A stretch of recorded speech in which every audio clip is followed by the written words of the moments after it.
Teman-teman semua, Assalamualaikum warahmatullahi wabarakatuh. Perkenalkan, nama saya Nurlisa. Saya dari Prodi Manajemen, Fakultas Ekonomi dan Bisnis, Universitas Munawarman. Di sini, saya akan mereview kembali tentang penjelasan materi dari kelompok 3, yaitu paragraf dalam bahasa Indonesia. Selamat menyaksikan. Apa itu paragraf?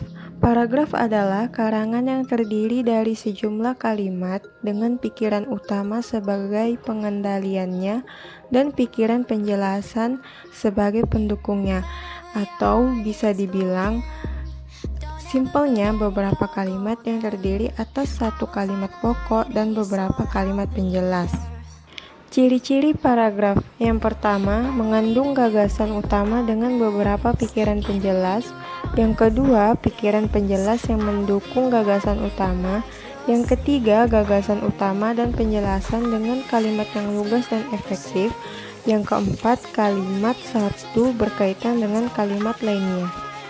Selanjutnya, kita akan membahas tentang apa itu gagasan utama. Gagasan utama merupakan pengendali pada suatu paragraf yang kalimatnya mengandung gagasan utama yang disebut sebagai kalimat topik atau kalimat utama. Nah, fungsinya dia memberitahu mengenai apa yang dibicarakan bagi pembaca, dan bagi penulis dia berfungsi sebagai pengontrol permasalahan yang akan dibicarakan. Dalam suatu paragraf pastinya terdapat kalimat penjelas. Apa itu kalimat penjelas?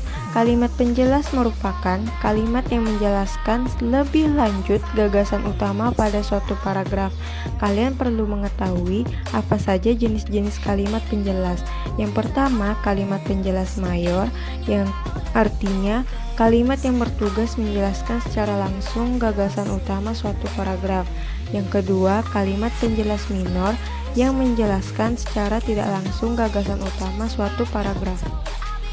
Fungsi paragraf dibedakan menjadi dua sudut pandang, yaitu pertama, bagi penulis, memudahkan pengertian dan pemahaman antara satu tema dengan tema lainnya sebagai wadah mengungkapkan sebuah pokok pikiran.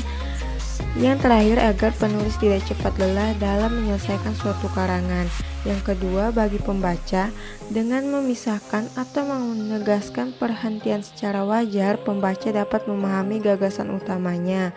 Kemudian, pembaca dengan mudah menikmati karangan secara utuh sehingga memperoleh informasi penting dan kesan kondusif. Yang terakhir, pembaca sangat tertarik dan semangat membaca karena tidak membosankan atau melelahkan. Syarat-syarat suatu paragraf. Yang pertama adalah kohesi, yang artinya unsur-unsur wacana atau kata atau kalimat yang digunakan untuk menyusun suatu wacana memiliki keterkaitan secara padu dan utuh.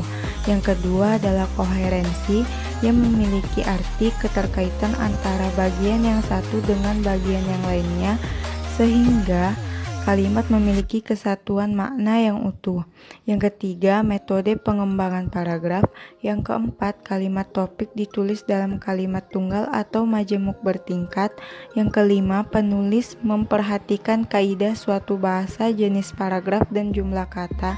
Yang keenam, penulisan paragraf menjorok ke dalam. Yang ketujuh, jika lebih dari 100 kata, maka dibuat menjadi 2 paragraf. Jenis-jenis paragraf. Yang pertama, berdasarkan posisi kalimat topiknya. Di sini dia terdiri dari A. Paragraf deduktif yang memiliki arti kalimat topiknya berada di awal paragraf. Yang B. Kalimat induktif, kalimat topiknya berada di akhir kalimat.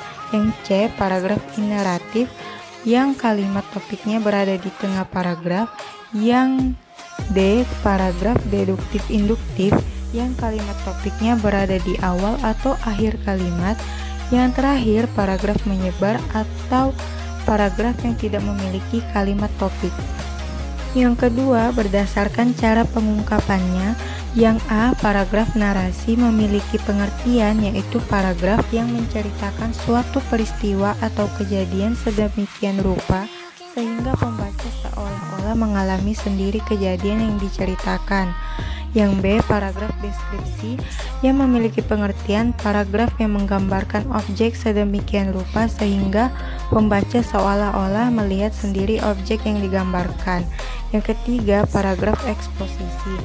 Paragraf yang memaparkan pengetahuan atau informasi dengan tujuan agar pembaca mendapatkan informasi dan pengetahuan sejelas-jelasnya dengan dikemukakan data-data dan fakta untuk memperjelas pemaparannya. Kemudian yang D. Paragraf argumentasi merupakan paragraf yang membuktikan suatu kebenaran sehingga pembaca meyakini kebenaran yang diceritakan penulis. Yang E. Paragraf persuasi memiliki pengertian yaitu membujuk pembaca agar mau berbuat sesuatu sesuai dengan keinginan penulisnya. Penjelasan dari saya tadi semoga bermanfaat untuk kalian yang menontonnya. Apabila ada kesalahan, saya mohon maaf yang sebesar-besarnya. Wassalamualaikum warahmatullahi wabarakatuh.